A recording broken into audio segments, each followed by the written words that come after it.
Good morning, Algebra 1 students. This is Miss Faust, and we are going to work on finishing the next page of the standard form section of your quadratic functions book. So if you don't already have that book out, take a minute now, take it out, and turn to the center of the book where it says standard form.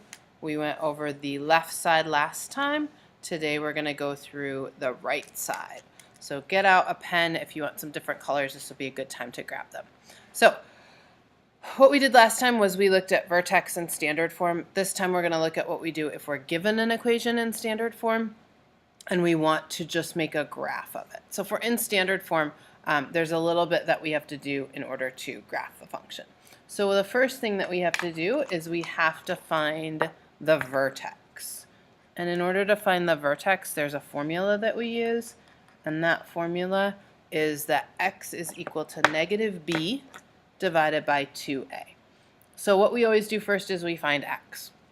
So what we have to do is we have to look at our equations and we have to see what our a, b, and c is. And then we use that to find the x value of the vertex. So in example 3, my a, remember if there's nothing there, the a is 1, the b is 4, and the c is negative 1. In example 4, a is negative 3, b is 24, and c is negative 40. The coefficients of the x squared, the x, and the number by itself. Okay, so once you've found a, b, and c, now we plug them into this equation to find the x value of the vertex. So I'm going to say x equals negative b divided by 2a. And I always put my 2a in parentheses so I remember to multiply 2 and a first and then divide. So I'm going to put negative 4 on top divided by 2 times 1, which is just negative 4 divided by 2. Negative 4 divided by negative 2 is negative 2. So I know the x part of my vertex is going to be negative 2. Then I look for the y. So in order to find the y, I use this equation, but everywhere there was an x, I'm going to plug in negative 2, right? Because I just found that x equals negative 2. So y equals 1 times negative 2 squared plus 4 times negative 2 minus 1. Or y equals negative 2 times negative 2 is positive 4. 4 times negative 2 is negative 8. And minus 1. 4 minus 8 is negative 4, minus 1 more is negative 5, which tells me that my vertex is negative 2, negative 5. The other thing that's going to be important that I already know from up here is that a equals 1. So once I know my vertex and my a, I can draw a graph of my function. So here I'm going to go to negative 2, negative 5, and put a point.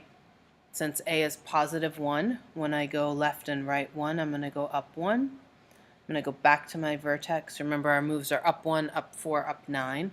So now when I go over 2, I'm going to go up 1, 2, 3, 4. 1, 2, 1, 2, 3, 4. And then if I could go over 3, 1, 2, 3, 1, 2, 3, 4, 5, 6, 7, 8, 9, and that one doesn't fit on the other side, right? Because I can't quite get over 3 there. So I'll just put it like this and like that. And I've got a graph of my equation. Now that I've got the graph, it's really easy to write the vertex form, because remember the vertex form is y equals a times x minus h plus k. But I know my vertex, which is going to go right here and right here, and I know my a, which is going to go right here. So I can use all that together, and I can say y equals 1 times x minus negative 2, which you could change to a plus 2 squared, minus 5. And I've got the vertex form of my equation. So from the standard form, I was able to graph it and get the vertex form. Let's do the same thing with example 4. So again, we want to find the x coordinate of our vertex first.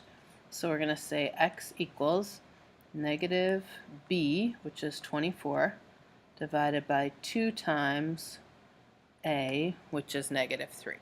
So you're always going back to this formula at the top to find the x-coordinate of your vertex. So negative 24 divided by 2 times negative 3 is negative 6. Negative divided by negative is positive, and we get positive 4.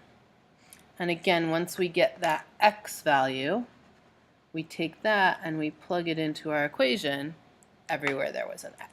So I'm going to say y equals negative 3 times 4 squared plus 24 times 4 minus 40.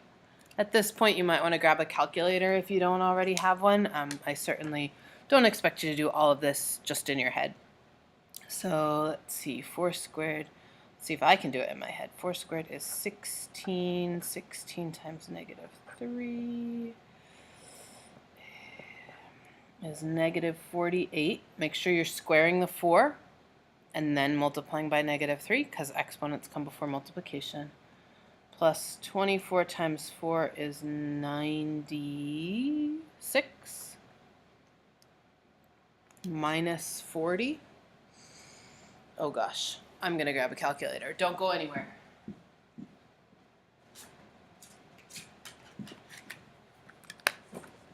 So we have negative 48 plus 96 minus 40, and we get 8.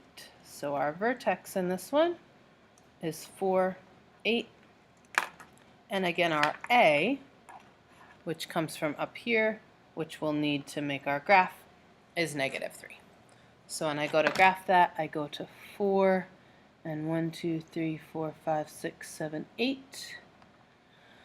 Because my A is negative 3, I go over 1 and down 3, over 1 and down 3. My next one would be, remember it's over 1, up or down 1A, over 1, up or down 4A. So 4 times negative 3 is negative 12. Oops, over 2. So when I go over 2, I go down 1, 2, 3, 4, 5, 6, 7, 8, 9, 10, 11. Oh, it would be right there.